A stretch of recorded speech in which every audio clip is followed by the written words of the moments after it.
আপনারা এখন দেখছেন সনাতন মিডিয়া প্লাস। এই শ্লোকে ভগবান বললেন, কেউ যদি আমায় সন্তুষ্ট করতে চাও, এবে তুষ্টম জনার্দনম, কেউ যদি আমায় সন্তুষ্ট করতে চাও তাহলে আমায় 8টি ফুল দিতে হবে। যতক্ষণ পর্যন্ত আমায় 8 প্রকারের ফুল না দেবে, ভগবান বললেন ততক্ষণ আমি তার উপরে সন্তুষ্ট নই। ভগবানের অত্যন্ত অত্যন্ত প্রিয় ফুল হলো 8টি। এই 8টি ফুল কি গো মা? ভগবানের 2-1টি প্রিয় ফুলের নাম জানো তো? ভগবানকে সবাই আমরা পুষ্প দেই। ভগবানের 2-1টি প্রিয় পুষ্পের নাম যখনই বলতে বলবো, কেউ বলবে সাদা ফুল, কেউ বলবে পদ্ম ফুল, কেউ বলবে বক ফুল, কেউ মালতী। হ্যাঁ, এগুলো ভগবানের প্রিয় ফুল, এগুলো ভগবান পছন্দ করেন। কিন্তু এই ফুলগুলো আমার নয়, এগুলো গাছের, পদ্ম গাছের পুষ্প পদ্ম। তাই ওই পদ্ম ফুল দিলে ভগবানকে আমার কোনো কল্যাণ হবে না, কল্যাণ হবে পদ্ম গাছের। কারণ ও ওই ফুলটা কষ্ট করে ফুটিয়েছে, স্বীকৃতি ওর। বক ফুল গোবিন্দের প্রিয়, বক ফুল দিলে ভগবান সন্তুষ্ট হয়, কিন্তু কার উপরে হবে না? ওই গাছের উপরে, কারণ ওটা ওর সম্পদ। বলে আমার লাভ কি? গাছ থেকে নিয়ে ভগবানের চরণতরিত পৌঁছে দেয়া, এটুকু হলো আমার স্বীকৃতি। ভগবান বলল এই ফুল নয়, আমাকে পেতে হলে 8টি ফুল দিতে হবে। সেই 8টি ফুল কি? ধ্যান দিয়ে শ্রবণ করবেন আর নিজের সাথে মিলাবেন। আমরা কি এই 8টি ফুল ভগবানকে দিতে পারলাম? এই মানব জন্মে আমাদের এই 8টি পুষ্প কি গোবিন্দকে দেয়া হলো? এই 8টি পুষ্প কি কি? এই শ্লোকে বললেন, অহিংসা প্রথমম পুষ্প। গোবিন্দকে পাওয়ার জন্যে ভগবানকে প্রথম যে ফুলটা দিতে হবে, সেই পুষ্পের নাম হলো অহিংসা। অহিংসা গাছ চেনো? অহিংসা নামক ফুলের গাছ আছে কারো বাড়িতে? আছে? সবার বাড়িতে আছে গো। যার জায়গা জমি নেই তার বাড়িতেও অহিংসা নামক ফুলের গাছ আছে। কোথায়? এই দেহর মধ্যে। হ্যাঁ, অহিংসা মানে কারো সাথে হিংসা করো না। ভগবানকে পেতে হলে যেই ফুলটা দিতে হবে, প্রথম ফুলটার নাম হলো অহিংসা। কাউকে হিংসা করা যাবে? এটা ওই মাটিতে লাগানো গাছে ফোটে না, এটা দেহ জমিতে লাগাতে হয়। আর এই দেহ জমিতে এই গাছটা লাগিয়ে ফুল ফোটাতে হবে। গোবিন্দকে পাওয়ার প্রথম পুষ্প, কাউকে হিংসা করো। ভগবান বললেন এই 8টা পুষ্প না দেয়া পর্যন্ত আমি সন্তুষ্ট হই না। কিন্তু আমাদের বড় ব্যর্থতা, প্রথম পুষ্পটাই এখন পর্যন্ত কজনে দিতে পেরেছি জানি না। কাউকে হিংসা করা যাবে না। বলে সব জায়গায় হিংসা থাকলেও ধর্ম অনুষ্ঠানে যেন কোনো হিংসা না থাকে। অন্য জায়গায় যা যা হোক গিয়ে, ধর্মীয় কাজে যেন কোনো হিংসা না থাকে। কিন্তু ভয়াল এই কলিকাল, সব থেকে বেশি হিংসা প্রবেশ করেছে এখন ধর্মের মধ্যে। প্রত্যেক জায়গায় গেলে এতগুলো দলাদলি, এতগুলো আলাদা আলাদা, হ্যাঁ, মত পথ। এদের অনুষ্ঠান হলে এ যাবে না, ওদের অনুষ্ঠান হলে এ যাবে না, এদের গুরু আসলে ও যাবে না। কত হিংসা, হিংসার আর কোনো শেষ নেই। বলে এটাকে না ত্যাগ করতে পারলে গোবিন্দকে লাভ করতে পারবে না। তাই ভগবানকে পেতে হলে সবার আগে ওই অহিংসা নামক পুষ্প গোবিন্দর চরণে দেওয়ার চেষ্টা করো, যেন কারো উপরে হিংসা আসে না। হিংসার সহচরী, হিংসার 2জন সহচরী রয়েছে। এক হলো ক্রোধ আর দুই হলো অভিমান। ক্রোধ এবং অভিমান, যখনই এই ক্রোধ এবং অভিমান চলে আসবে তখনই মনের ভিতরে হিংসা আসবে। আর যখনই হিংসা আসবে, যতটুকু আগিয়েছিলে সেটুকু ধ্বংস হয়ে যাবে। হ্যাঁ, এর জন্যে মহাপ্রভু বললেন, অভিমানম সুরাপনম গৌরাবঘররৌরবম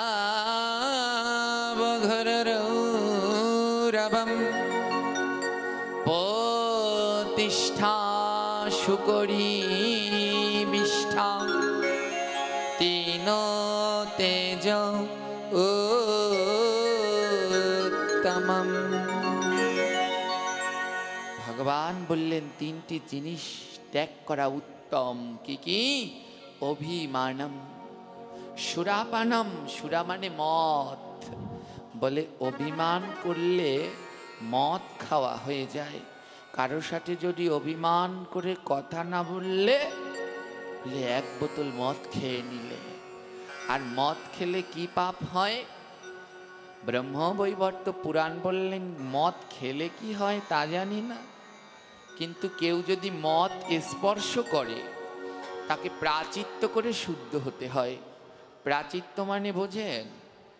যখন কোনো মানুষ বিছানায় পড়ে থাকে, অনেক কষ্ট করছে, তখন তার মৃত্যু কামনার জন্যে, পাপ খণ্ডনের জন্যে একটা পদ্ধতি অবলম্বন করা হয়। তার নাম কি? জোরে বলবেন। প্রাচিত্য মানে ক্ষমা। বলে কেউ যদি মদ স্পর্শ করে হাত দিয়ে, তাকে প্রাচিত্য করে শুদ্ধ হতে হয়, নইলে সে শুদ্ধ।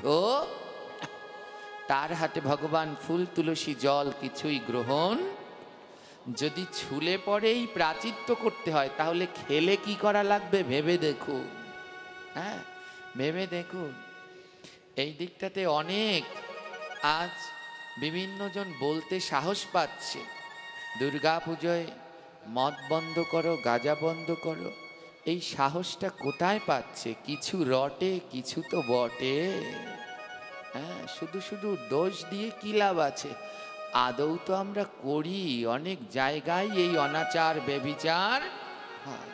এই যে আজ ভাঙা থেকে পাঠ শুনতে এসেছেন, ওইখানে কেউ মারা গেলে পরে তো মদের বোতল লাগবেই লাগবে।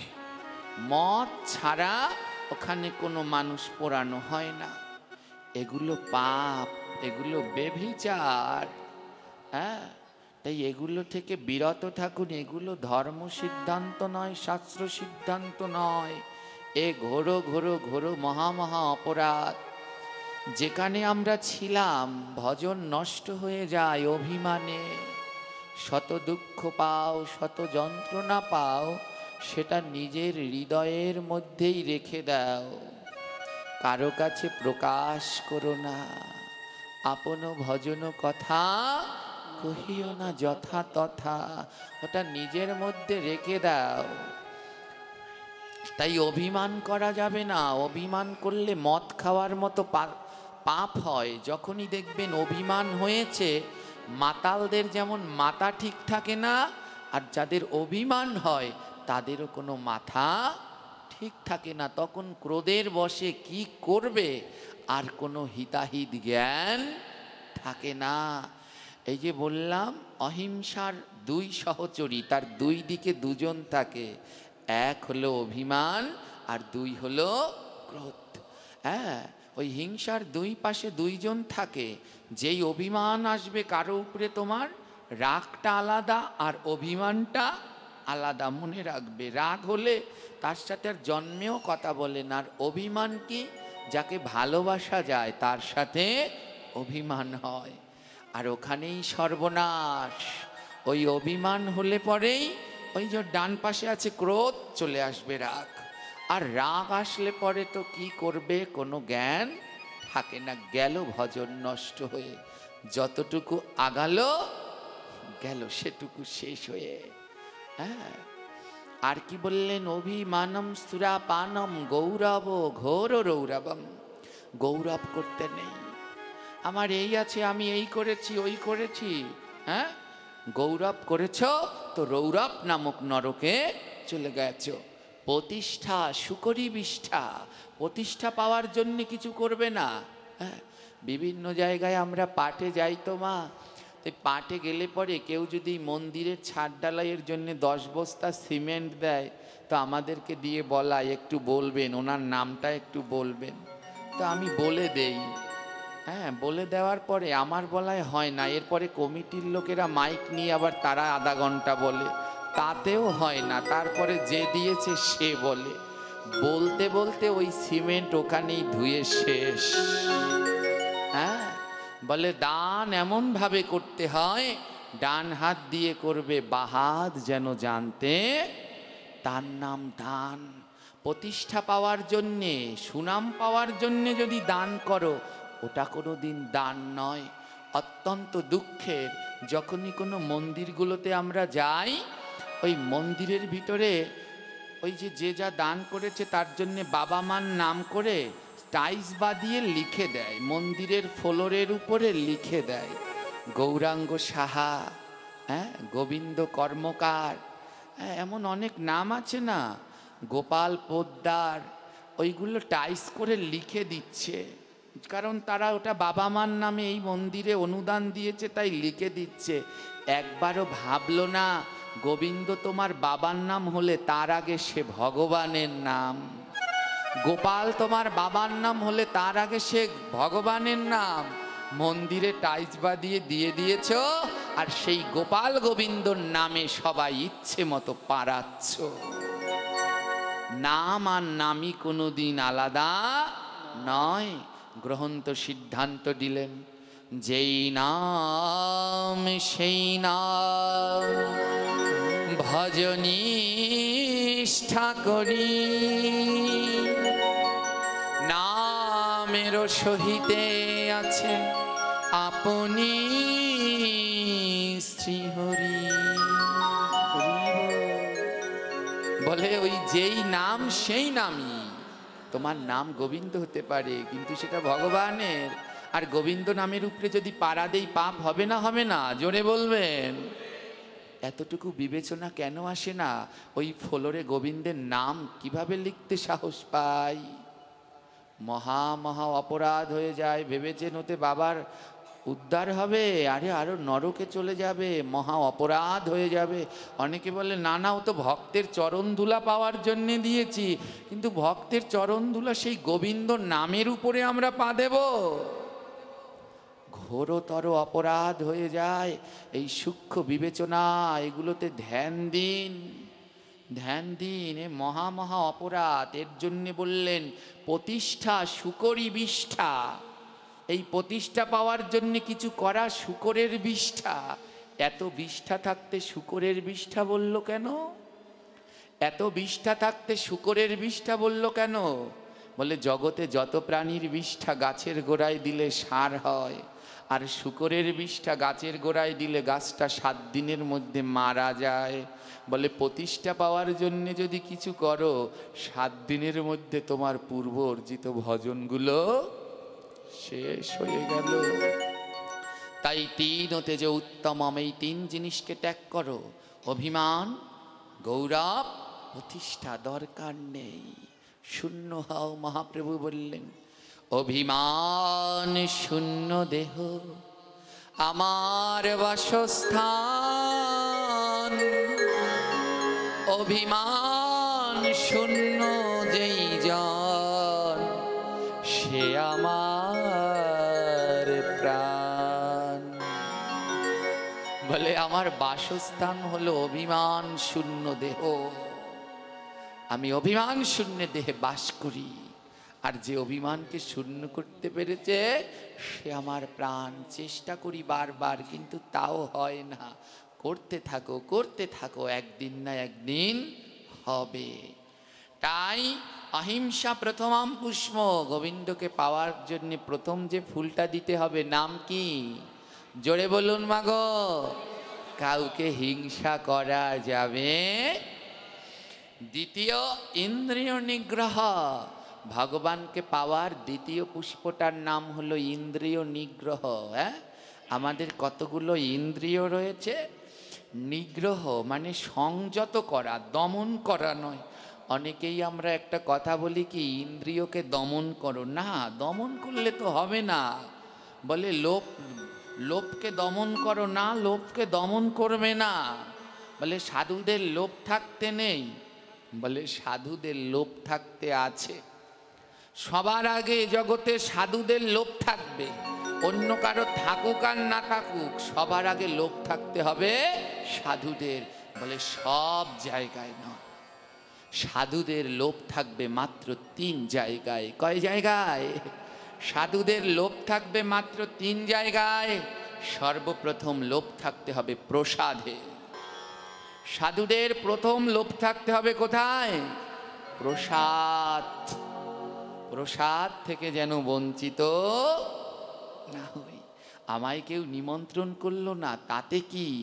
কানে গিয়েছে, ওখানে ভোগ হচ্ছে, ওখানে প্রসাদ দিচ্ছে, আমার যেতে হবে, ওই প্রসাদ নিতে হবে। তাহলে না এই দেহ অভিমান শূন্য হলো, নচেত নয়। হ্যাঁ, নচেত নয়। তাই সাধুদের লোভ থাকতে হবে প্রথম যেন থাকে প্রসাদে। দ্বিতীয়টা কোথায়? বলে দ্বিতীয় লোভ থাকতে হবে হরি কথায়, ভাগবত পাঠে, সাধু সঙ্গে লোভ থাকবে। যত পারো হরি কথায় যাও। হরি কথায় গেলে তো সাধু সঙ্গ হয়ে যাচ্ছে। কীর্তনে নামে চলে যাও, ওখানে যেন লোভ থাকে, ওখান থেকে যেন কমে না। যত পারো তত হরিকথা, নাম কীর্তন, হরিবাসর চলে যাও, ওটায় যেন কিঞ্চিত লোভ না কমে। এই হলো দুটো। মা সাধুদের লোভ থাকবে কয় জায়গায় বললাম? প্রথমটা কি? প্রসাদে। হ্যাঁ, কুকুরের মতো করে চেয়ে নেবে যেন তাও প্রসাদ থেকে বঞ্চিত। দ্বিতীয়টা হরি কথায়। আর 3 নাম্বারটা ভক্তের চরণ ধুলায়। বলে যত পাও ওই ধুলার উপরে থেকে যেন কোনোদিন লোভ কমে না যায়, ওই ধুলায় যেন লোভ থাকে, অনাবরত লোভ। ওই ভক্তের চরণ ধুলায় যেন অনাবরত লোভ থাকে। যত পাবো, যেইখানেই শুনবো কোনো শুদ্ধ ভক্ত এসেছে, যেমন করে হোক ওই ভক্তের কাছে গিয়ে যেমন করে পারি তার চরণ ধুলায় লোভটা যেন থাকে। তাই এই 3 জায়গায় লোভ রাখবেন। ভগবানকে পাওয়ার দ্বিতীয় পুষ্পটার নাম ইন্দ্রিয় নিগ্রহ। ইন্দ্রিয় নিগ্রহ মানে কি? ইন্দ্রিয়গুলোকে সংযত করে গোবিন্দের সেবায় লাগাও। যেমন এই 2 চোখ ইন্দ্রিয়, এই চোখ দুটোর কাজ কি? চোখ দুটোর কাজ গীতা পাঠ, ভাগবত পাঠ, এটা চোখের কাজ।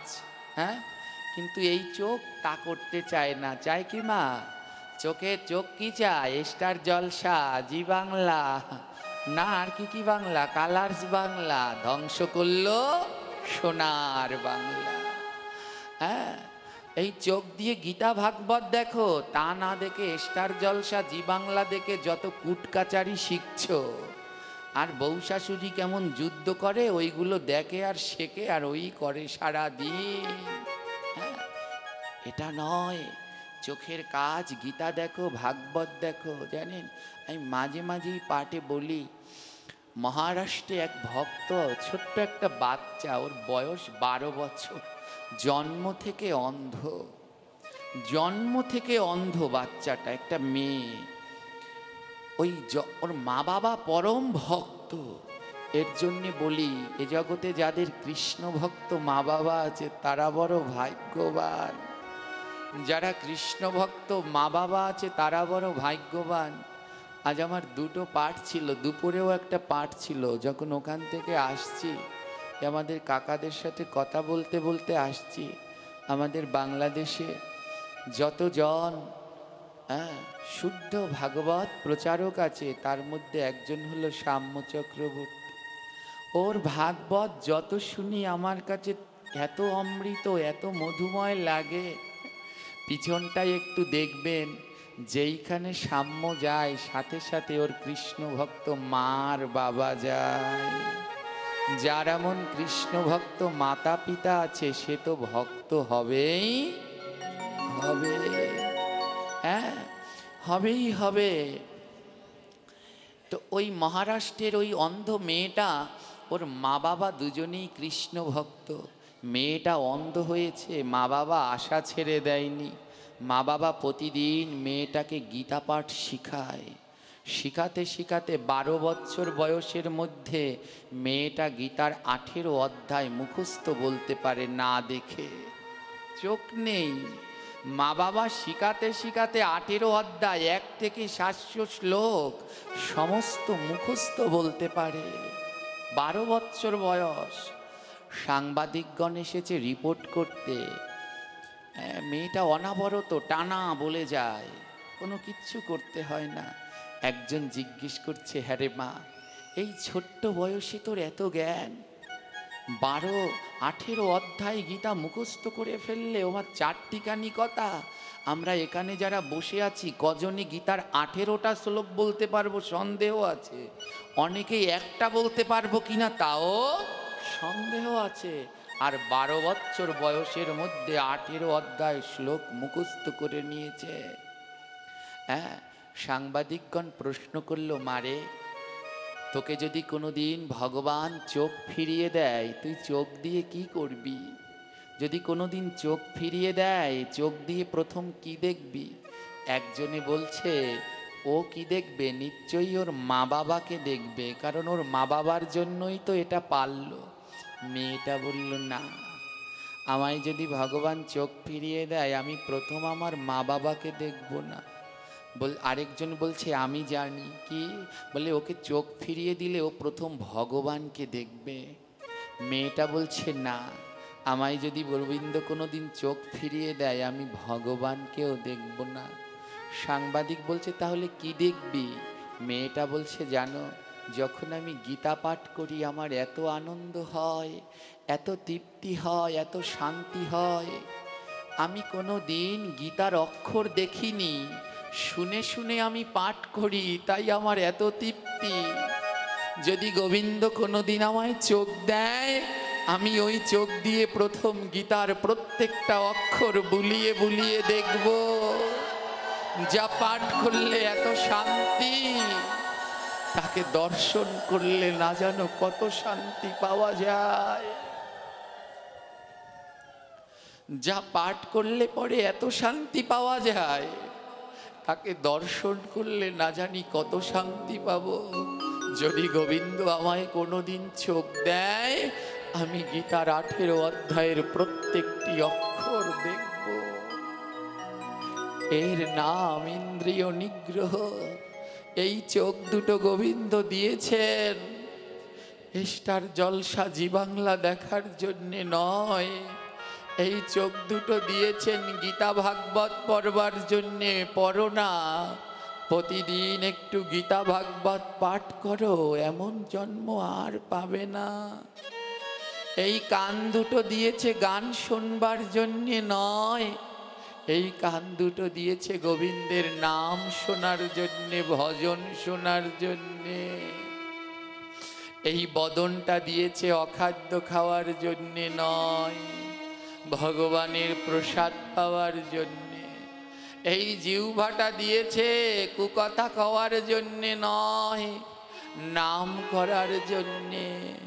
এই হাত দুটো দিয়েছে সারা জীবন টাকা গোনার জন্যে নয়, মালা জপ করার জন্যে, সাধুগুরু বৈষ্ণবের চরণ ধুলা নেয়ার জন্যে, ভক্তকে বুকের মাঝে জড়িয়ে ধরার জন্যে। এই হাত দুটো দিয়ে একটু চরণ ধুলি নাও, একবার ভক্তকে বুকের মাঝে পরশ করে দেখো, এমন শীতলতা কোথাও পাবে না, পাবে না গো। চন্দন, চন্দনের কাজ কি? বলে শীতল করে দেয়। চন্দনের কাজ হলো শীতল করে দেয়। চন্দন বেটে গায়ে মাখলে গা শীতল হয়ে যায়। আর চন্দনের থেকে আরেকটা জিনিস আছে যা আরো শীতল করে। বলে চন্দনের সাথে একটু কর্পূর মিশিয়ে দিলে ওটা একসাথে গায়ে লাগালে আরো ঠান্ডা হয়। বলে তার থেকে আরেকটা জিনিসে আরো ঠান্ডা হয়। বলে কি? যেদিন পূর্ণিমার আকাশে চাঁদ ওঠে, ওদিনকে যদি নদীর পারে সমুদ্রের পারে যান, ওর বাতাসে আপনার গা আরো শীতল হবে।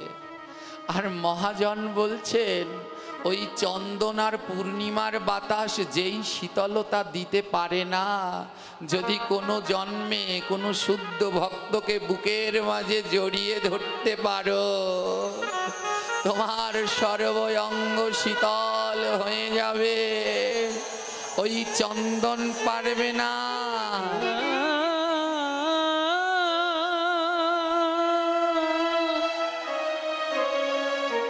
মনরে রাধে রাধে অবুজ মনরে হরি বল হরি বল।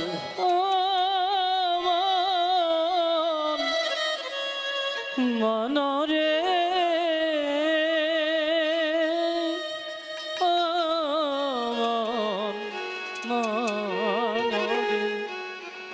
ভক্তি ভক্তি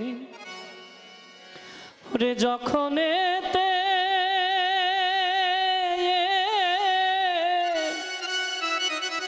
মধুর প্রেমালিঙ্গ নয়। রাধে রাধে গোলক থেকে প্রাণ গোবিন্দ মাঝখানে মাঝখানে দাঁড়ায়। এই ভক্ত ভক্ত ওরে যখন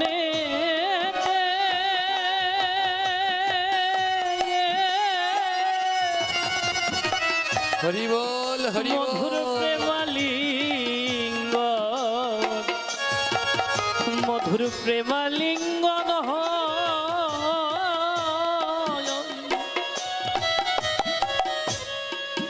ওই গোলক থেকে প্রাণ গোবিন্দ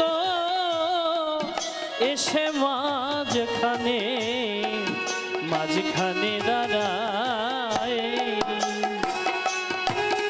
তাই সঙ্গ কর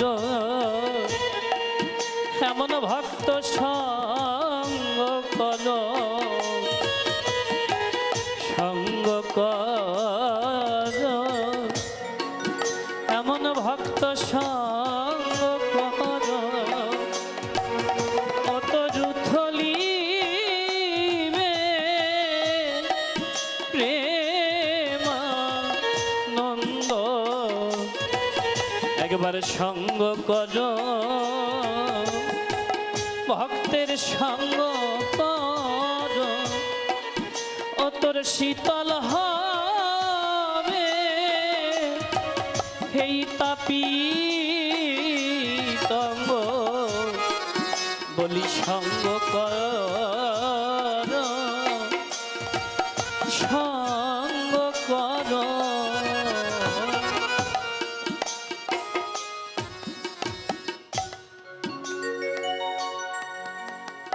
জয় নিতাই। তাই ভগবানকে পেতে হলে যে দ্বিতীয় পুষ্পটা দিতে হবে সেটা হলো ইন্দ্রিয় নিগ্রহ। এই ইন্দ্রিয়গুলোকে সংযত করে গোবিন্দের সেবায় লাগাও। ভগবানকে পাওয়ার তৃতীয় পুষ্পের নাম তৃতীয় দয়া পুষ্পম। ভগবানকে পাওয়ার তৃতীয় ফুলটার নাম হলো দয়া। বলে যতদিন দয়া না হবে প্রভুকে পাবে না। তো দেখুন মাগো, 8টা পুষ্প গোবিন্দ দিতে বললেন, মানব জীবন চলে যায় কিন্তু একটা পুষ্প দেয়া হলো না। ভগবানকে পাওয়ার তৃতীয় পুষ্পটার নাম হলো দয়া। মহাপ্রভু সনাতন গোস্বামীকে বললেন, সনাতন জীবে দয়া নামে রুচি বৈষ্ণব সেবন ইহা বিনা ধর্ম না শুনো সনাতন শুনো সনাতন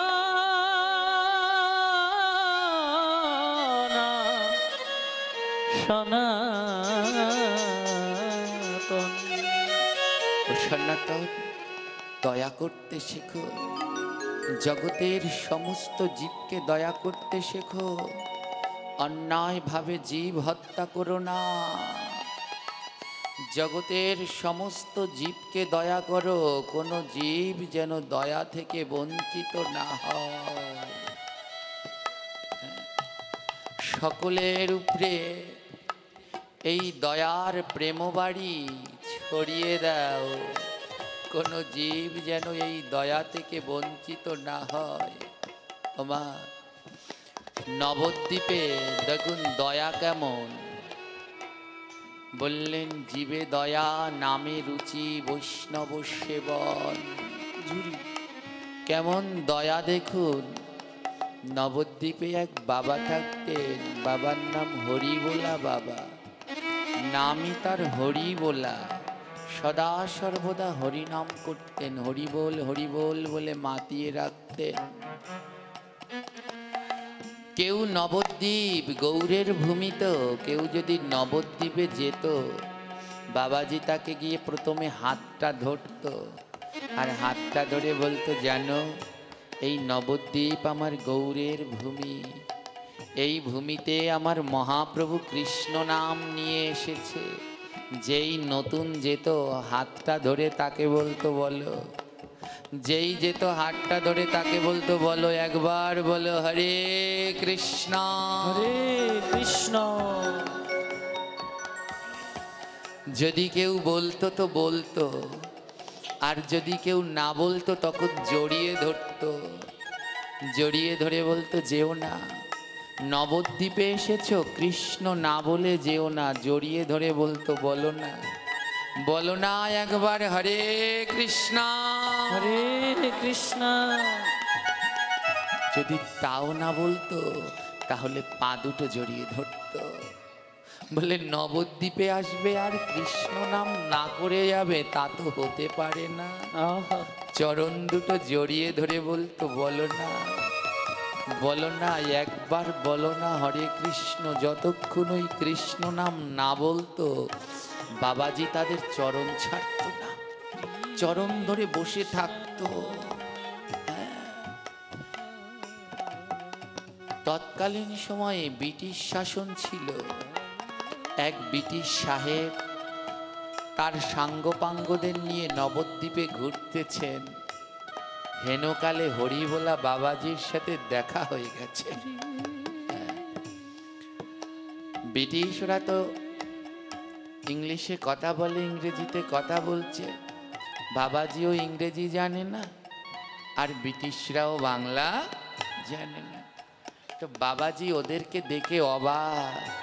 বাবাজি বলছে, আরে তোমাদের দেখতে কি সুন্দর গো, আমার মহাপ্রভুর মতো সব লম্বা লম্বা, গায়ের রং অমন ফর্সা, মহাপ্রভুর মতো। আহা। বাবাজি বলছে, ও সাহেব তোমাদের জীবনটা না আরো ধন্য হয়ে যাবে যদি একবার মুখে হরে কৃষ্ণ বলো।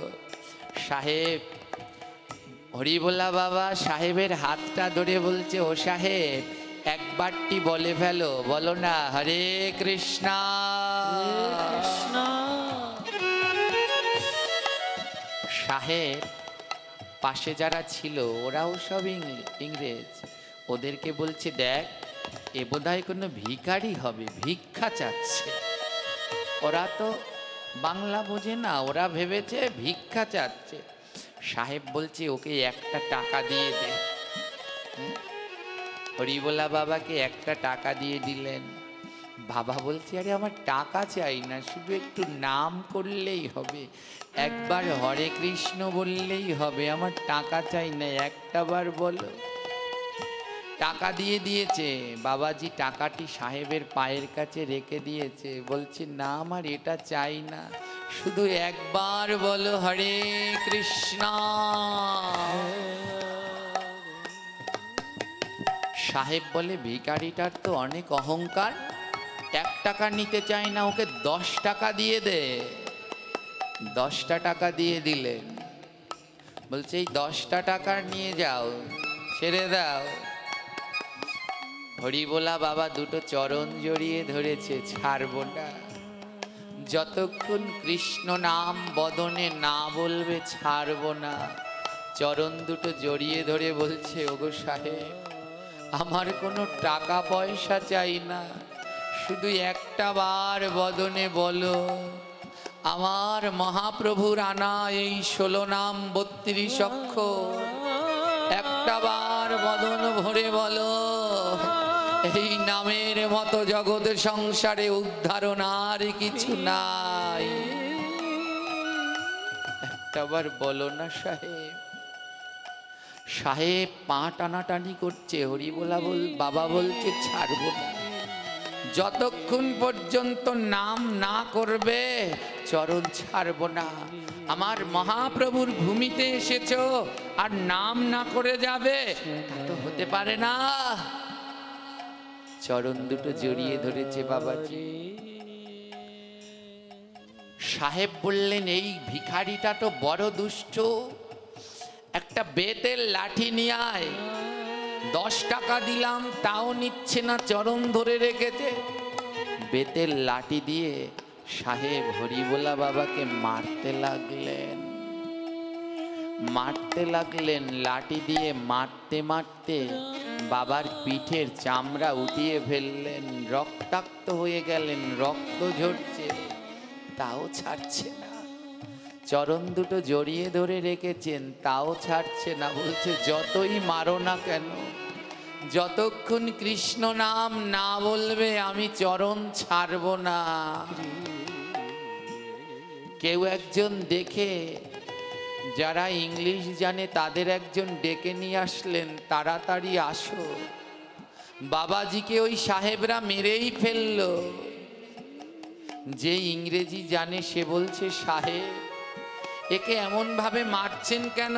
সাহেব বলছে এই ভিখারিটাকে 1 টাকা দিয়েছি নেয়নি, দিতে দিতে 10 টাকা দিলাম তাও নেয় না, ও আরো টাকা চায়।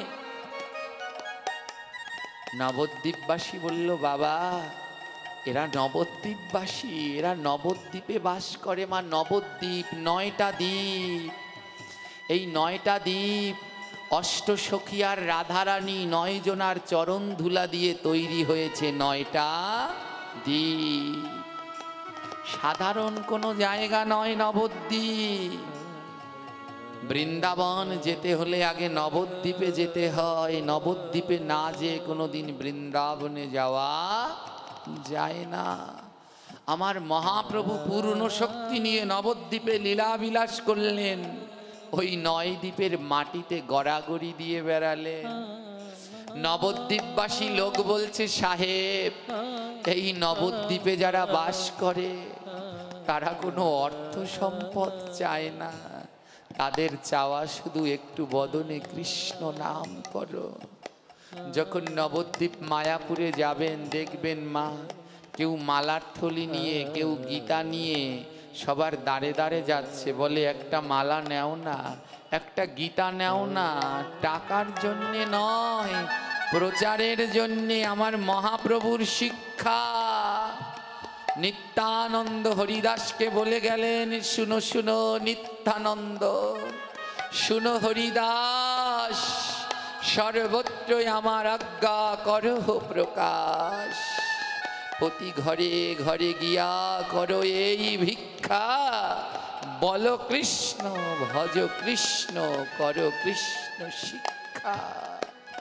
ইহা বই আর না বলিবা বলাইবা, দিন অবসানে আসি আমারে কহিবা। হরিবোলা বাবাকে মারতে মারতে পিঠের চামড়া উঠিয়ে দিয়েছে, দর দর করে রক্ত পড়ছে। নবদ্বীপবাসী বলছে, সাহেব আর একে মেরো না। সাহেব বলে, এ বড় লোভী, টাকা চায়। নবদ্বীপবাসীগণ বলছে, হ্যাঁ, নবদ্বীপে যারা থাকে তারা লোভী বটে, তবে টাকার লোভী নয়, তারা নামের লোভী, তারা ভক্ত সঙ্গের লোভী, তারা হরিকথার লোভী, তারা প্রসাদের লোভী, তারা সাধু সঙ্গের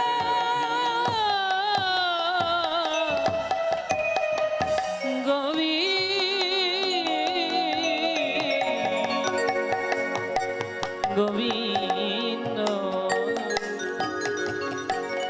নবদ্বীপবাসী বলছে, বাবা ওই লোকটা আপনার পা টাকার জন্য জড়িয়ে ধরেনি, ওই লোকটা আপনার চরণ দুটো জড়িয়ে ধরেছে কেন জানেন বাবা? যেন একবার বদনে কৃষ্ণ বলেন, একবার আপনি মুখে হরে কৃষ্ণ বলেন, দেখবেন ওই লোকটা পা ছেড়ে দেবে। সাহেব বলতে শুরু করলো, হরে কৃষ্ণ হরে কৃষ্ণ কৃষ্ণ কৃষ্ণ হরে হরে, হরে রাম হরে রাম, রাম রাম হরে। যেই না সাহেব কৃষ্ণ নাম বললেন, বাবাজি চরণটা ছেড়ে দিলেন। এত মার মেরেছে, উঠে দাঁড়াতে পারছে না, ওই কাকড়ে কাকড়ে যাচ্ছে, আর যাকে দেখছে তাকেই বলছে, বলো হরে কৃষ্ণ, বলো হরে কৃষ্ণ বলো। ইংরেজ সাহেবের দুই নয়নে জল ঝরছে, কি শুধু মুখে কৃষ্ণ নাম করাবে বলে এতক্ষণ আমার চরণ ধরে পড়ে রইল, আর আমি ওই লোকটাকে এত মারলাম। কাকরাতে কাকরাতে হরিবোলা বাবা তার ভজন কুটিরে ফিরে গেলেন। সাহেবের অন্য সহচরীগণ বলল, সাহেব চলুন কুটিরে ফিরে যাই। সাহেব সহচরীগণকে বলল, তোমরা যাও, তোমরা যাও, আমার জানতে হবে, আমার দেখতে হবে এই নামের মধ্যে কি আছে, এই নামের মধ্যে কি আছে আমার দেখতে হবে। সাহেব ছুটতে ছুটতে বাবাজির কুটিরে গেলেন। বাবাজি, তুমি আমায় একবার ওই নাম বলেছ, তাতেই আমার মনে এক অনাবিল শান্তি, আমাকে ওই নাম শিখিয়ে দাও না, ওই নাম শিখিয়ে দাও না। ওই নাম কে এনেছে, কে গেয়েছে? বাবাজি বলছে, ওই নাম গেয়েছেন আমার মহাপ্রভু, আমার মহাপ্রভু এনেছেন। সাহেব বলে, যে এমন সুন্দর মধুময় নাম এনেছে, এই নাম যদি এত অমৃত হয়, তাহলে যিনি এনেছেন তিনি না জানো কত অমৃতময়। এই হরে কৃষ্ণ মহামন্ত্র এত মধুময়, তাহলে যিনি এনেছেন সেই গৌর হরি না জানি কত অমৃতময়। সাহেব বলছে, বাবা ওই গৌরকে কেমন করে পাওয়া যায়? বাবা বলছে, গৌরকে পেতে চাও, তবে তাহলে পাওয়ার একটাই উপায়, সে হলো নাম। নাম করো বাবা। সাহেবকে বলছে, নাম করো, ওই নামের মধ্যে দিয়েই গৌরকে পাওয়া যাবে। সহচারীগণ বলছে, সাহেব ফিরে চলুন। সাহেব বলে, না না গো, এতদিন অনেক অনেক বিপথে গিয়েছি, আজ থেকে আর নয়, আজ থেকে নবদ্বীপের এই দিব্য ভূমিতে আমি নাম করব। সাহেব গাইতে লাগলেন, হরে কৃষ্ণ হরে কৃষ্ণ কৃষ্ণ হরে হরে, হরে রাম হরে রাম, রাম হরে হরে, হরে কৃষ্ণ হরে কৃষ্ণ কৃষ্ণ সবাই কারো মুখ বন্ধ না।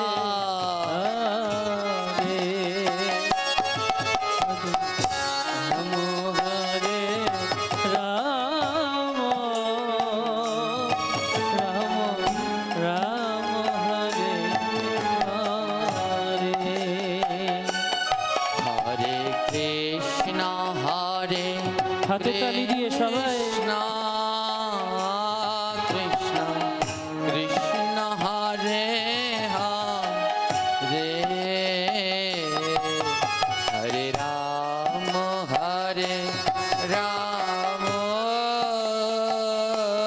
রাম রাম হরে হরে কৃষ্ণ হরে কৃষ্ণ কৃষ্ণ কৃষ্ণ হরে হরে হরে রাম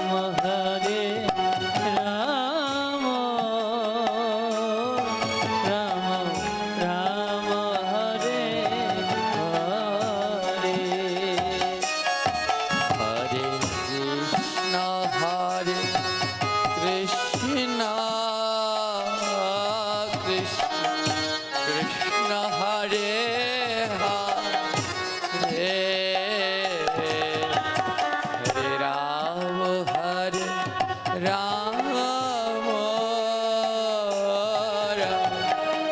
রাম হরে হরে কৃষ্ণ হরে কৃষ্ণ কৃষ্ণ কৃষ্ণ হরে হরে হরে রাম রাম রাম হরে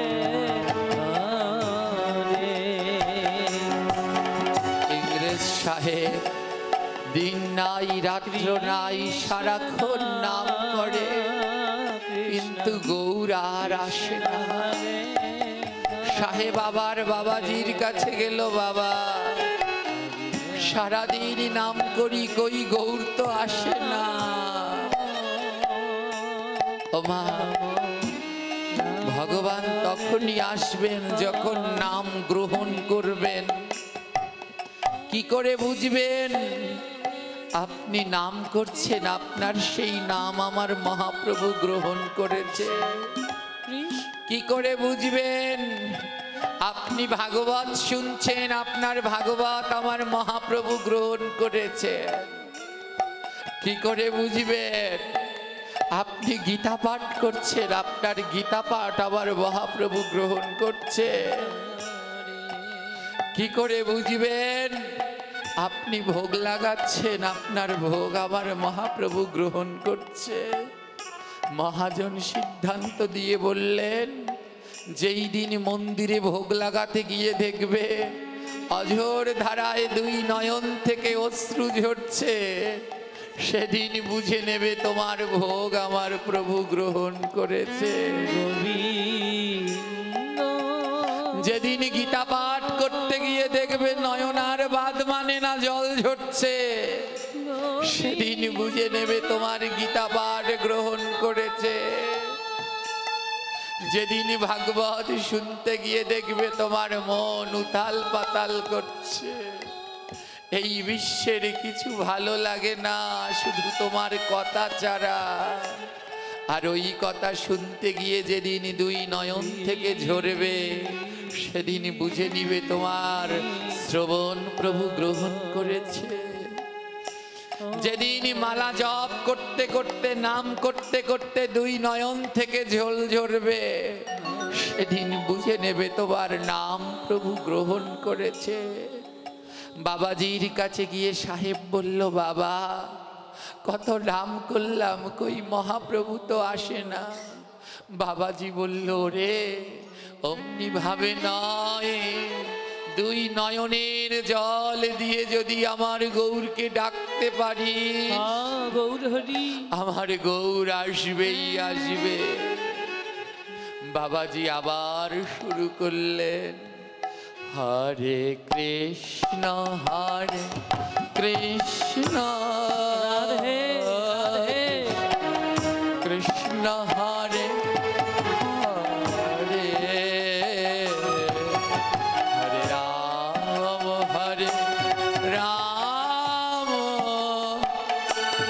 রাম রাম হরে হরে, কৃষ্ণ হরে কৃষ্ণ কৃষ্ণ কৃষ্ণ হরে হরে, হরে রাম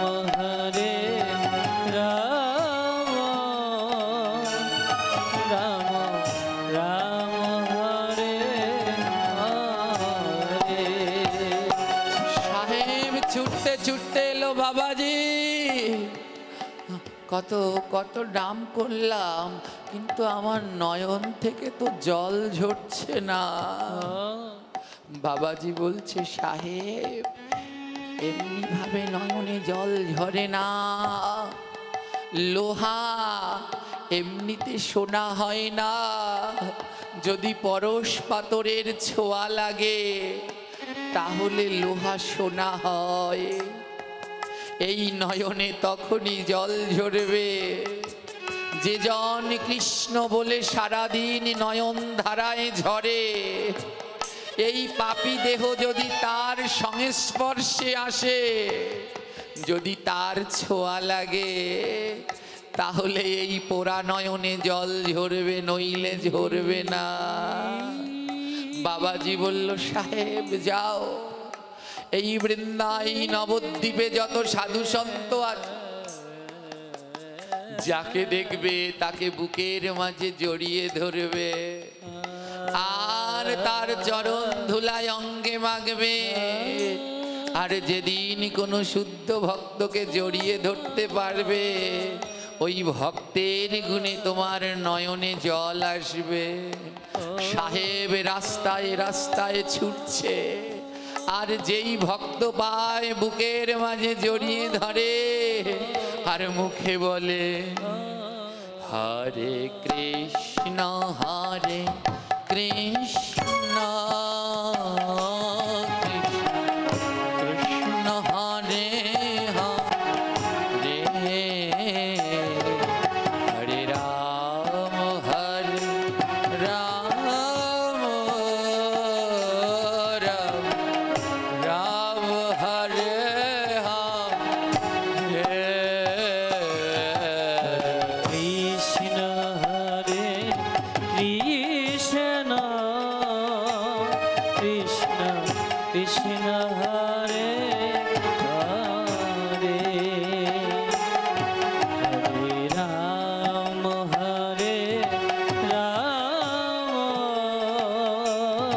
রাম রাম হরে হরে, হরে কৃষ্ণ হরে গৌর প্রেমানন্দে হরি বল। কৃষ্ণ হরে হরে, হরে রাম রাম রাম হরে হরে, হরে কৃষ্ণ ধরো যত পারো ভক্তকে বুকের মাঝে জড়িয়ে ধরে উচ্চ স্বরে নাম করো, নইলে এই পোড়া নয়নে জল ঝরবে না। রাম রাম হরে হরে, আয় আয় ভক্ত পরশ করি, দেহ আমার পাপের তরি, বলি আয় ভক্ত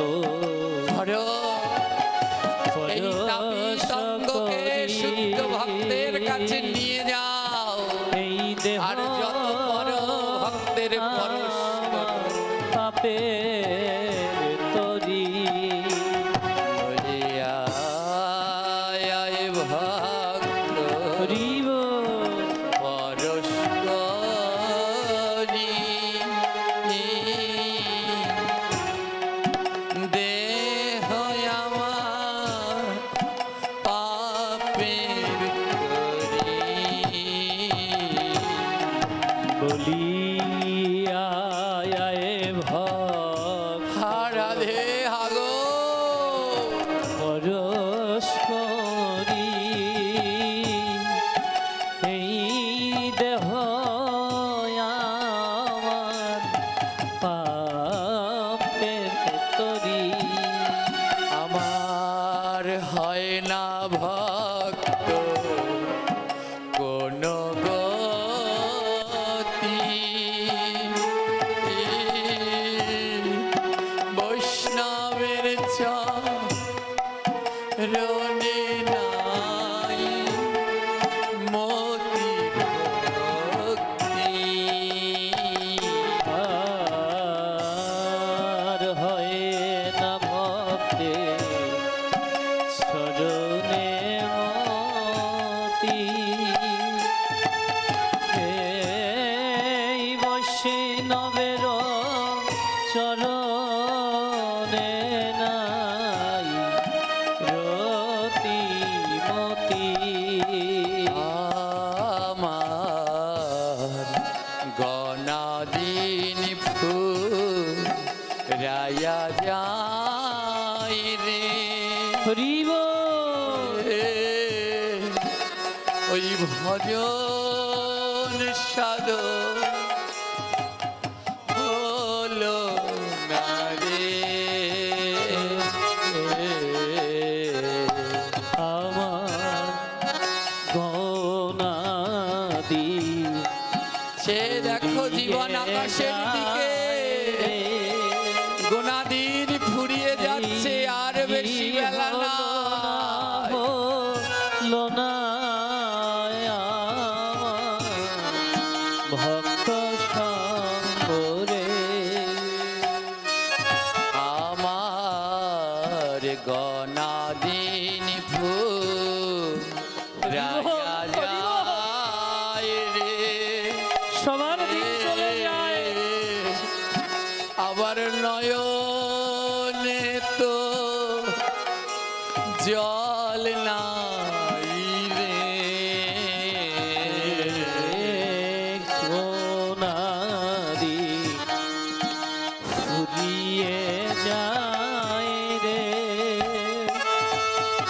আর নয়নে ও জল নাই রে। তোরা একবার আবার হরিব বুকে আয় রে। আমার নয়নে তো জল নাই রে। একবার আমার রাধে আগো হাগৌর হানিতাই হাগো। জল নাই রে। তোরা একবার আমার বুকে আয় রে। আমার নয়নে তো জল নাই রে। তোরা একবার আমার বুকে আয় রে। আমার নয়নেতে জল নাই রে। সাহেব নবদ্বীপের পথে প্রান্তরে ছুটে যায়, আর যত ভক্ত ভাই তাদের বুকের মাঝে জড়িয়ে ধরে। ও ভক্ত, বাবাজি বলেছে কৃষ্ণ নামে যদি নয়ন জল না ঝরে তাহলে গৌর আসে না। আর কৃষ্ণ নামে তখনই নাকি নয়নে জল ঝরে যখন কৃষ্ণ ভক্তের ছোঁয়া লাগে, পরশ লাগে। যাকে পায় তাকে বুকের মাঝে জড়িয়ে ধরে শুধু অনাবরত নয়ন ধারায় ভাসে আর মুখে গায় হরে কৃষ্ণ হরে কৃষ্ণ কৃষ্ণ হরে হরে হরে রাম হরে রাম রাম রাম হরে হরে হরে কৃষ্ণ হরে কৃষ্ণ কৃষ্ণ কৃষ্ণ হরে হরে হরে রাম রাম হরে হরে। সমস্ত জায়গায় ঘুরে ঘুরে বাবাজি সাধুদেরকে জড়িয়ে ধরে নাম করে। একদিন হঠাৎ দেখে সাহেব দেখতেছে সেই বাবাজি তার সামনে। বাবাজিকে দেখে সাহেব চমকিত হয়ে গেল, এ কি বাবাজি আপনি এখানে? বাবাজি জিজ্ঞেস করছে সাহেব গৌরকে পেলে? সাহেব বলছে বাবাজি আগে না আমার গৌর পাওয়ার বড় ইচ্ছা ছিল, এখন আর নাই। এখন আর নেই। বাবাজি বলে কেন? বলে ভক্ত সঙ্গে যে এত আনন্দ, গৌর পেলে তো আমায় গৌর নিয়ে চলে যাবে, তাই আমার আর গৌর দরকার নেই। আমি এমনি করে যেন মধুময় ভক্তের সঙ্গ করতে পারি। হরি হরি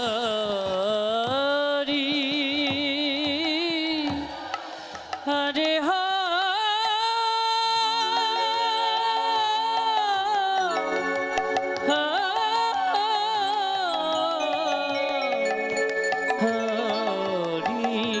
বাবাজি আমি আগে জানতাম না সাধু সঙ্গে এত আনন্দ, ভক্তকে বুকের মাঝে জড়িয়ে ধরতে এত আনন্দ আগে জানতাম না। লাগবে না আমার গৌর। বাবাজির কাছে গিয়ে দুটো হাত জোর করে সাহেব বলছে বাবাজি আমায় আশীর্বাদ করে দিন, যেন ভক্তের সঙ্গ করতে পারি বুকের মাঝে ধরতে পারি। ভক্ত সঙ্গ করতে পারি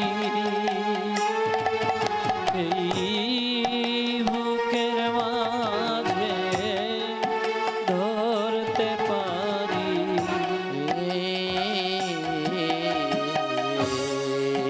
ভক্ত সঙ্গ করতে পারি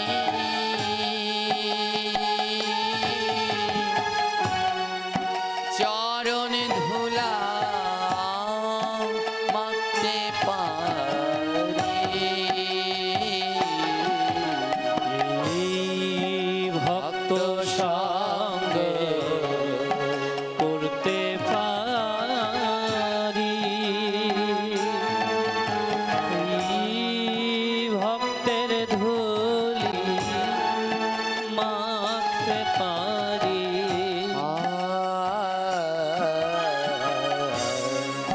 ভক্ত সঙ্গ করতে পারি ভক্তের ধুলা মাখতে পারি।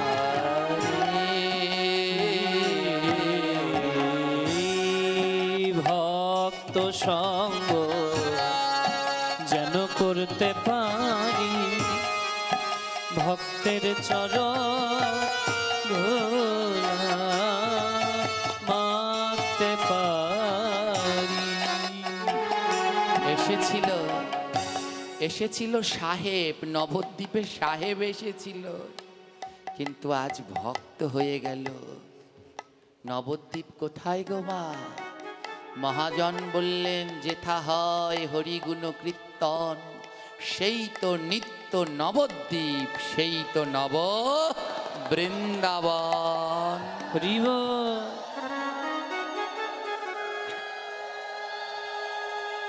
আজ এটার মন্দির নেই, এখানে নবদ্বীপ, এখানে বৃন্দাবন। যদি কোনো সাহেবও এখানে এসে থাকো, তারও পরিবর্তন হবেই হবে। আজ সাহেব পরিবর্তন হয়ে গেল। আমার সাহেব কার কাছে বলছে যে আমার গৌরকে চাই না, ভক্ত সঙ্গ করতে পারলেই হবে? এই কথাটা কার কাছে বলছে? বুঝতে পারছেন আমার কথা? কার কাছে বলছে? বাবাজির কাছে বলছে। বাবা, এতদিন বুঝিনি ভক্ত সঙ্গে কি আনন্দ, আজ বুঝতে পেরেছি। ও গৌর আমার লাগবে না, ও কৃষ্ণ লাগবে না, আমি যেন ভক্ত সঙ্গ করতে পারি। বাবাজি বলছে, ও তাই? তা আমি কি ভক্ত? আমার সাথে কি সঙ্গ করা যায়? আমার সাথে সঙ্গ করা যায়? সাহেব বলছে, আবার তো শত জন্ম, অনন্ত জন্মের স্বীকৃতি যদি একবার জড়িয়ে ধরতে পারতাম। বাবাজি দুটি হাত বাড়িয়ে দিয়েছে, আয় আমার বুকে আয়। সাহেব গিয়ে বাবাজিকে জাপটে ধরেছে। চোখ বন্ধ করে যেই না জাপটে ধরেছে, সাহেব দেখছে চোখ দুটো তো বন্ধ। সাহেব নাকে ঘ্রাণ পাচ্ছে এক অমৃতময় সুগন্ধ, যেই সুগন্ধ এই বিশ্ব ব্রহ্মাণ্ডের কোথাও সৃষ্টি হতে পারে না।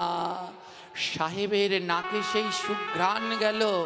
আরে, এত সুন্দর সুঘ্রাণ, এই ঘ্রাণ তো কেবলমাত্র আমার গৌর আর গোবিন্দের অঙ্গ থেকেই বের হয়। সাহেব যখন চোখটা মেললেন, চোখ মেলে দেখেন বুকে যাকে জড়িয়ে ধরেছে সে বাবাজি নয়, সাক্ষাৎ চৈতন্য মহাপ্রভু। বুকে জড়িয়ে হরিব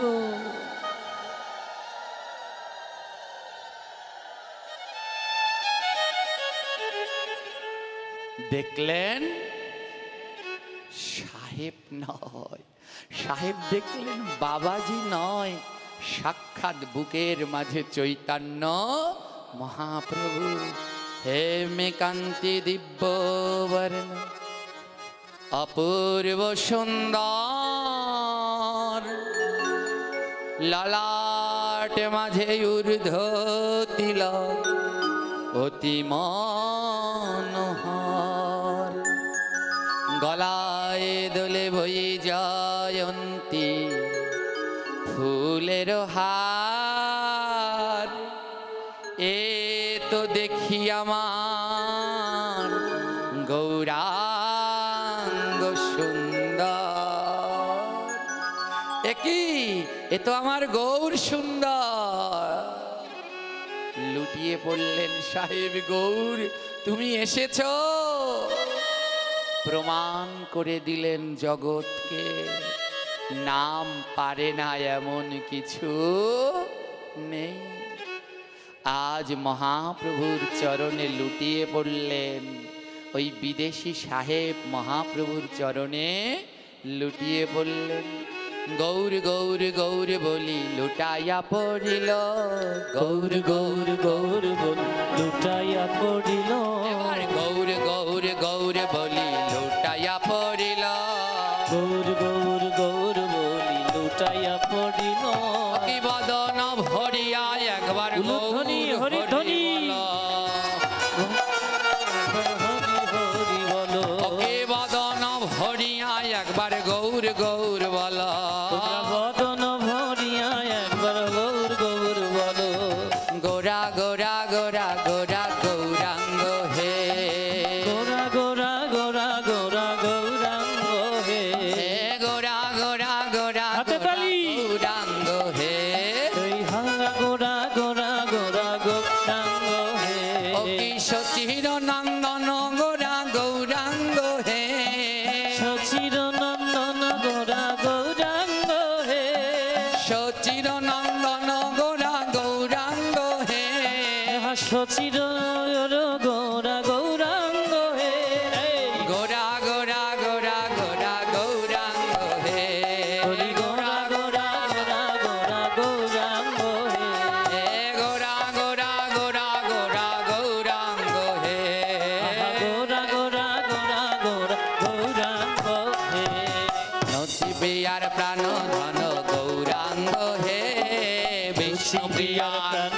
ধন গৌরাঙ্গ হে বিষ্ণু প্রিয়ার প্রাণ ধন গৌরাঙ্গ হে বিষ্ণু প্রিয়ার প্রাণ ধন গৌরাঙ্গ হে গোরা গোরা গোরা গোরা গৌরাঙ্গ হে গোরা গোরা গোরা গোরা গৌরাঙ্গ হে শয়নে স্বপনে গোরা গৌরাঙ্গ হে শয়নে স্বপনে গোরা গৌরাঙ্গ হে আমার নিশি জাগরণে গোরা গৌরাঙ্গ হে আমার নিশি জাগরণে গোরা গৌরাঙ্গ হে গোরা গোরা গোরা গোরা গৌরাঙ্গ হে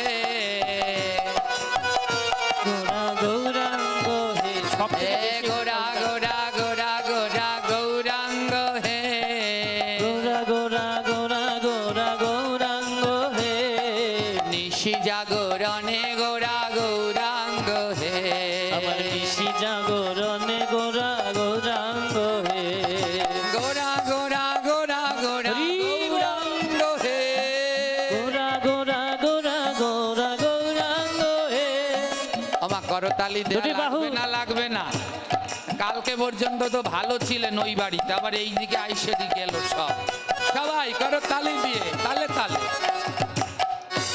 আগে দুবাহু তুলে দুবাহু তুলে সবাই সবাই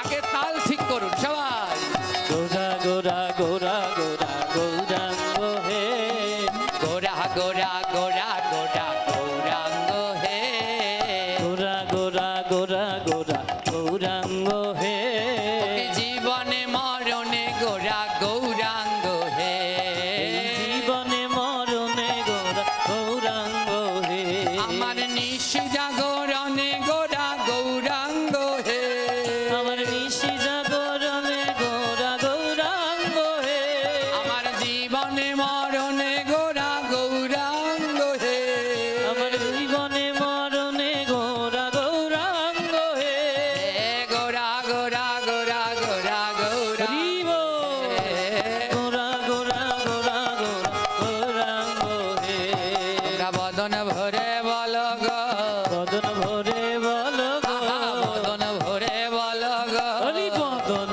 ভরে বল গো আমার গৌরাঙ্গের মধুর নাম বদন ভরে বল গো আমার গৌরাঙ্গের মধুর নাম বদন ভরে বল গো বলে এমন জন্ম হবে না এমন জনম হবে না না না এমন জন্ম পাবে না তুমি এমন জনম পাবে না তোমরা বদন ভরে বল গো এমন জন্ম পাবে না তোমরা বদন ভরে বলো গৌরা মন জনম পাবে না গোরা গোরা গোরা গোরা গৌরাঙ্গ হে আহা গোরা গোরা গোরা গোরা গৌরাঙ্গ হে হে গোরা গোরা গোরা গোরা গৌরাঙ্গ হে আহা গোরা গোরা গোরা গোরা গৌরাঙ্গ হে গৌর হে গৌর হে গৌর হে গৌর হে সবাই দুই বাহু তুলে গৌর হে গৌর হে গৌর হে গৌর হে গৌর হে গৌর হে গৌর হে গৌর হে গৌর হে গৌর হে ও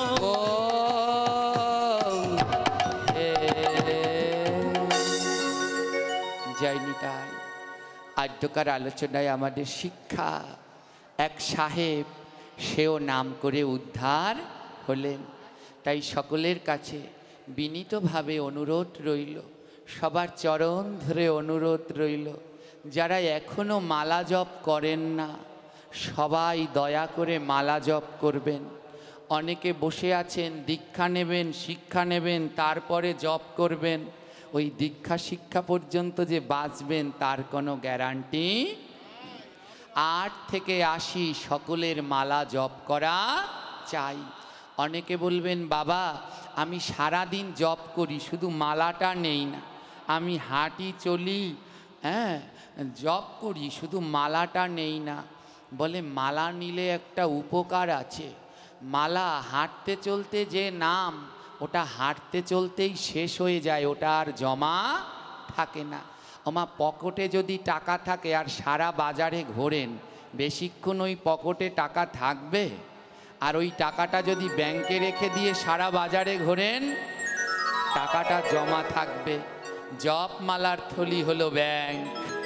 বলে এর মধ্যে নাম জমা রাখলে ওটা জমা থাকবে, আর হাঁটতে চলতে করতে গেলে ওটা কিন্তু পকেটের টাকার মতো খণ্ডন হয়ে যাবে। বলে কেমন?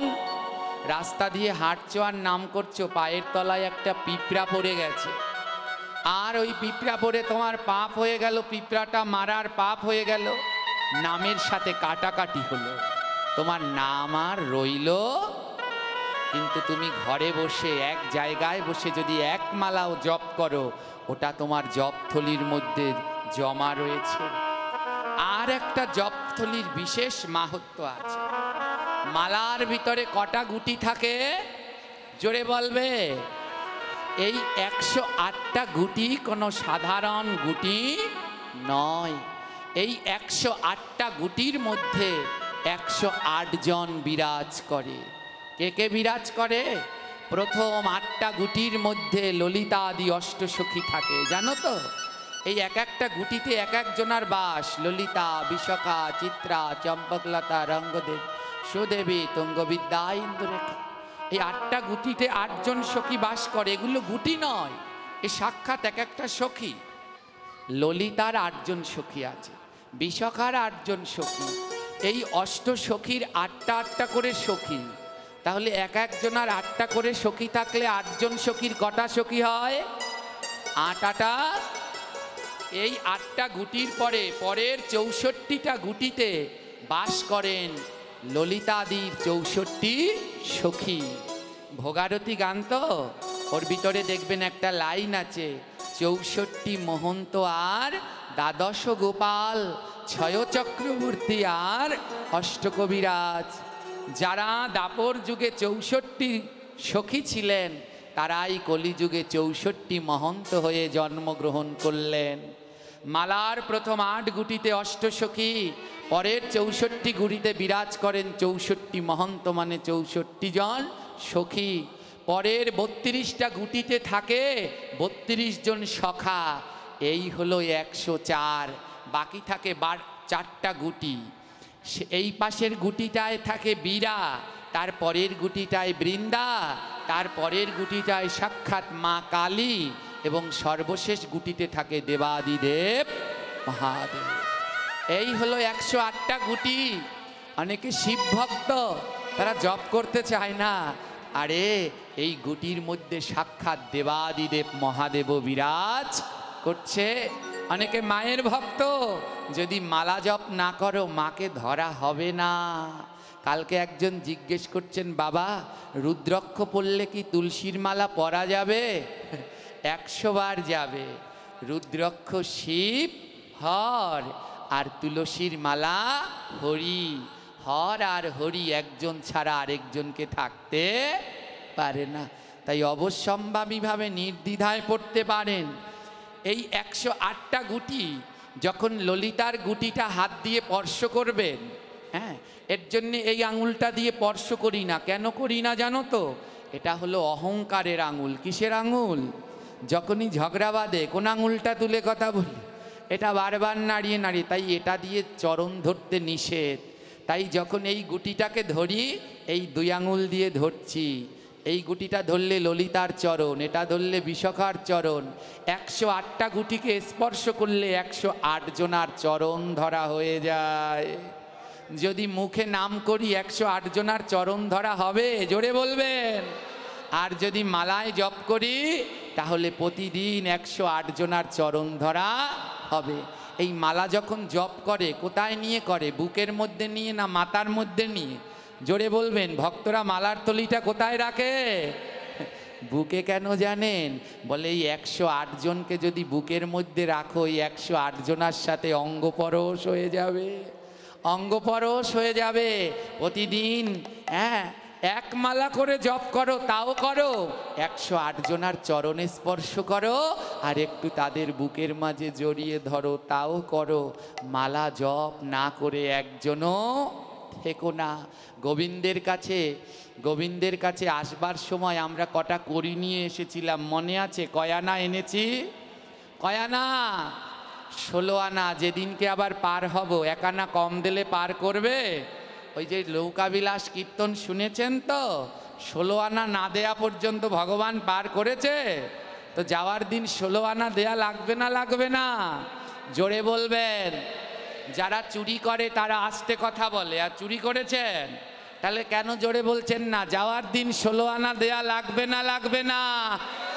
আমার মহাপ্রভু বললেন 16 আনা তারাই দিতে পারবে যারা মালায় 16 নাম 32 অক্ষর জপ করে। যারা 16 নাম জপ করবে তারা 16 আনা জমা দিতে পারবে। তাই আসুন সবাই জপ করুন, সবাই জপ করুন, এক মালা করুন, তাও করুন। যদি তাও না পারেন, জপের মালার থলিটা ঘরে নিয়ে নিন, নিয়ে প্রতিদিন মালাটাকে প্রণাম করুন, মাথায় ঠেকান। দেখবেন একদিন ঠেকাতে ঠেকাতে জপ আপনি করতে পারবেন। নইলে গোবিন্দের কাছে গিয়ে মুখ দেখাতে পারবেন না। কত টাকা পয়সা দিয়ে কত কি খরচ করে কত কি কেনেন, একটা জপের মালা কিনে নিয়ে ঘরে রাখুন, আর প্রতিদিন চেষ্টা করুন যেই সময় পারুন 1 মালা হলেও জপ করুন। তবু জপ ছাড়া থাকবেন না। নিয়ম 16 মালা করার, কেউ না পারলে সে অর্ধেক করুক 8 মালা, কেউ 8 মালা না পারলে 4 মালা করুক, 4 মালা না পারলে 2 মালা করুক, 2 মালা না পারলে 1 মালা করুক। অনেকে বলে 1 মালা করতে নাই, আমি বলি নাই মামার থেকে কানা মামা অনেক ভালো। মোটে না করার থেকে 1 মালা যদি শুরু করে, একদিন সে 2 মালা করবে, বাড়তে বাড়তে হরিবোল বলে তার 16 মালা একদিন পূর্ণ হয়ে যাবে। জয় নিতাই। দূর দূরান্ত থেকে আজ অনেক ভক্তরা এসেছেন, সুদূর খুলনা থেকে এখানে পাঠ শুনবার জন্য এসেছেন।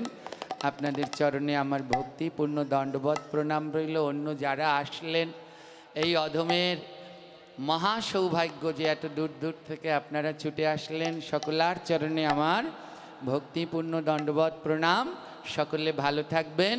আদ্যকার হরিকথা আমরা এখানে বিশ্রাম দিতে চলেছি। যদি থাকে লেখা তো কালকে হবে দেখা। সেই পর্যন্ত ভালো থাকুন, সুস্থ থাকুন। জয় জয় শ্রীমদ্ ভাগবত প্রেমানন্দ।